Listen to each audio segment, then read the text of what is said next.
Bonjour à tous, bienvenue dans cette nouvelle vidéo de formation consacrée à l'analyse technique. Aujourd'hui, nous allons étudier les triangles. Alors les triangles, ce sont des figures de continuation. Nous avons déjà abordé une figure de continuation au cours d'une vidéo précédente. Il s'agissait des canaux et des zones de congestion. Les canaux et zones de congestion sont certainement les figures les plus communes au niveau des figures de continuation et certainement celles qui sont les plus faciles à visualiser.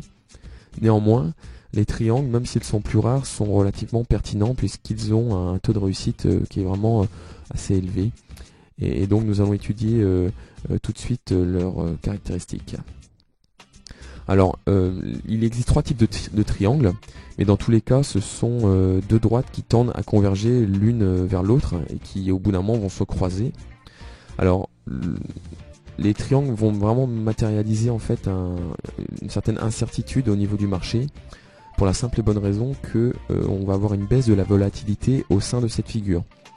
Quelle que soit la nature du triangle, qu'il soit ascendant, symétrique ou descendant, vous avez des mouvements qui vont être de plus en plus faibles en termes de volatilité, en termes d'amplitude, et ça va également s'associer avec une baisse des volumes en général. Donc c'est vraiment une figure qui sert à montrer soit que le marché est en train de se poser suite à un mouvement initial qui a été assez important, soit qu'il est un petit peu indécis, et c'est notamment le cas pour les triangles symétriques. Donc vu que c'est une figure de continuation, il faut bien comprendre que normalement le sens de sortie se fait dans le même sens que celui par lequel on est rentré. Donc concrètement, si on prend le cas du triangle ascendant, nous sommes rentrés, a priori c'est plutôt une figure qui va se produire au sein d'une tendance haussière. Nous avons une tendance initiale qui est à la hausse, on va être capé par une résistance horizontale qui va donc faire buter les cours à plusieurs reprises. On va avoir 5 mouvements au sein de ce triangle ascendant, et donc logiquement on doit en sortir par le haut pour reprendre la tendance initiale qui était haussière. Donc dès lors qu'on a eu le 5e point de contact, donc qui est un point avec la bande basse pour le coup, on peut s'attendre, en tout cas on peut se projeter sur la résistance, et dès lors qu'on a la cassure de cette résistance, on a vraiment le signal qui indique la reprise de la tendance initiale et donc la validité de la figure. Alors d'une manière générale, la sortie se fait entre les 2/3 et les 3/4 de l'avancée de la figure.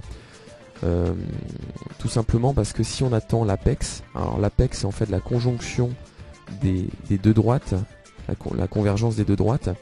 Si on attend ce croisement en fait, ça veut dire qu'on n'a pas eu un mouvement de marché, mais c'est juste en fait lié à la convergence des droites. Donc forcément les cours sont obligés de sortir de cette figure sans que ça soit un mouvement qui soit impulsif ou qui soit voulu. C'est juste lié au temps qui passe. Forcément forcément les cours vont sortir de cette configuration. Alors que si on sort entre les 2/3 et les 3/4, ça montre vraiment qu'il y a une volonté des intervenants du marché à reprendre la dynamique initiale, et donc c'est pour ça qu'on est vraiment concentré sur cette sortie entre les 2/3 et les 3/4. Il faut que ça soit vraiment quelque chose de voulu, quelque chose d'actif. Il ne faut pas que ça soit une sortie qui soit passive. Ce qui est très intéressant également avec les triangles, c'est qu'on peut déterminer des objectifs relativement facilement. Alors il existe deux types d'objectifs. Il y a l'objectif dit statique qui va consister dans le report de la bouche de la figure au point de cassure. Alors qu'est-ce que la bouche? C'est tout simplement la hauteur de la figure au niveau de l'entrée de celle-ci, enfin au niveau de l'entrée des cours dans cette figure. Donc si on prend le cas du triangle ascendant, on va reporter donc la hauteur entre le premier point de contact et le premier point bas, qui va vraiment être le premier point qui va compter pour le nombre de points de contact dans le triangle.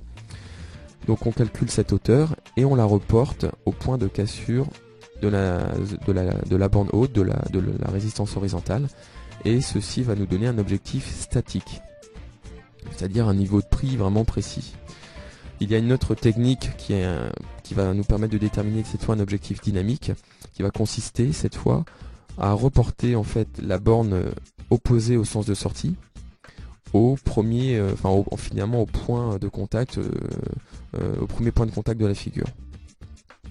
Donc si on prend l'exemple du triangle symétrique, logiquement, bon là on prend un exemple où on est rentré par le bas, donc cette figure, ce triangle symétrique doit normalement sortir par le haut pour que cette figure de continuation soit totalement valide.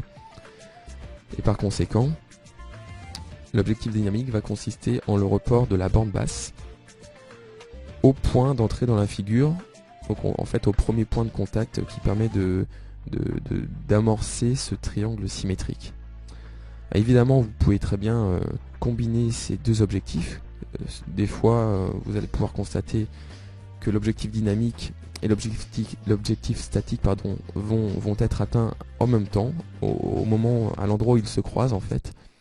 Mais ce n'est pas systématique, mais dans ce cas-là, ça veut juste dire que le mouvement qui a été amorcé en sortie de figure a été à peu près dans le prolongement des mouvements qui ont précédé, et donc des mouvements au sein de cette figure. Donc voilà pour les trois exemples. Alors, juste pour faire une petite nuance, hein, on dit souvent donc que les triangles ascendants sont des figures de continuation à la hausse et les triangles descendants des figures de continuation à la baisse. Il arrive dans certains cas qu'on ait des sorties qui se fassent dans l'autre sens. Donc il faut quand même être vigilant quant à la validité du signal. Il vaut mieux attendre vraiment qu'on ait une cassure pour pouvoir prendre position. Et surtout, comme on l'a déjà dit au cours d'autres vidéos de formation, toujours essayer de combiner, de renforcer un scénario initial avec l'utilisation d'autres outils techniques qui vont peut-être vous donner des informations supplémentaires et vous permettre soit de renforcer, soit de nuancer un petit peu le poids, le potentiel du triangle en présence. Alors, on va étudier deux exemples désormais, des exemples concrets, hein, l'un passé et l'un actuel. Alors, celui qui est passé est un exemple assez long terme sur l'euro-yen, puisque là, vous pouvez vous rendre compte que ce triangle s'est développé sur plusieurs années. On a bien donc une résistance horizontale. Bon, le deuxième point de contact n'est pas parfait, mais on est vraiment dans l'esprit du triangle. On a donc une baisse de la volatilité au sein de ce triangle ascendant. On va voir dans un premier temps une fausse cassure, une réintégration du triangle, et par la suite une vraie cassure avec un pullback et donc une accélération des cours à la hausse. Ce qui est très intéressant, c'est qu'on se rend compte que l'objectif statique et l'objectif dynamique vont être atteints exactement en même temps, c'est-à-dire au moment de leur croisement. Donc ça, c'est quand même quelque chose qui est assez pertinent au niveau de cet exemple-là.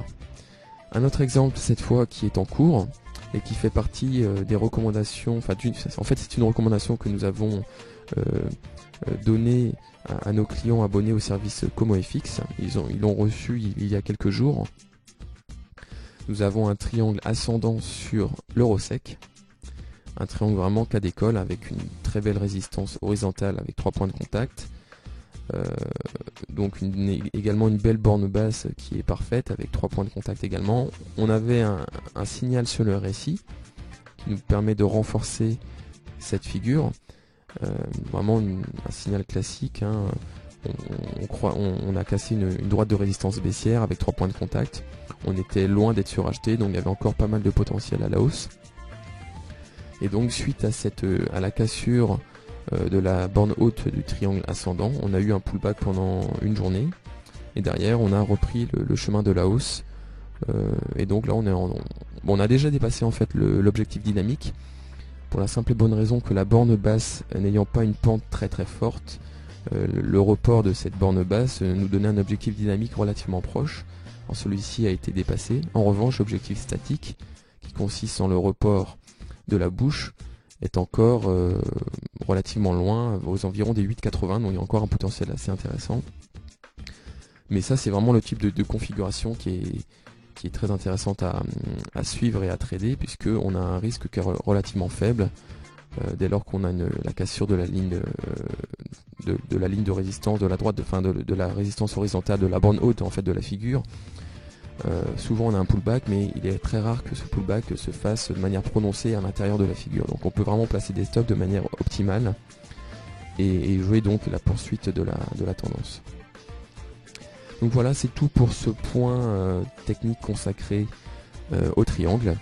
Je vous donne rendez-vous à très bientôt en fait, pour une nouvelle formation qui sera certainement consacrée au fanion, au biseau et au drapeau, que nous allons donc regrouper au sein d'une seule et même formation pour clôturer le chapitre sur les figures de continuation. Je vous dis donc à très bientôt sur ATCharts pour de nouvelles vidéos de formation.